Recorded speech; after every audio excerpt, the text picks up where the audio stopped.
పెళ్లి చూపుల్లో మామగారు కోడలు సంభాషణ. మామగారు: ఇదిగో అమ్మాయి, టైపింగ్ ఏమైనా వచ్చా? కోడలు: నిమిషానికి కనీసం 10 మందికి వాట్సాప్లో రిప్లై ఇవ్వగలనండి. గంటకి 10 పోస్టులు ఫేస్బుక్లో పోస్ట్ చేయగలనండి. మామగారు: అవునా, మంచిది. వంట వార్పు ఏమైనా వచ్చా తల్లి?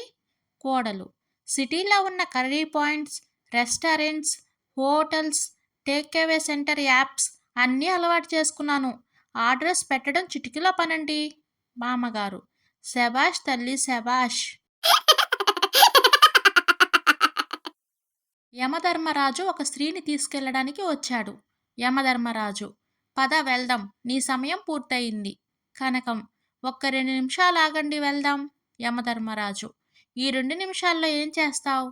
కనకం: ట్రావెలింగ్ టు యమలోకం అని వాట్సాప్ స్టేటస్ పెట్టి వస్తాను. సీనయ్య: ఏమయ్యా, మంచి దోమతెర ఇమ్మంటే సూపర్ క్వాలిటీ అని చెప్పి ఒకటి అంటగట్టావు. అది అసలు ఉపయోగమే లేదు. షాప్ ఓనర్: ఏమైంది సార్? సీనయ్య: ఏమైందా, దోమలన్నీ తెరలోనికి వచ్చేస్తున్నాయి. షాప్ ఓనర్: ఇది ఇంకా సూపర్. దోమలన్నీ తెర లోపలికి వెళ్ళిపోతే ఇంకెందుకు బాధ, మీరు హాయిగా బయటకు వచ్చి పడుకోండి.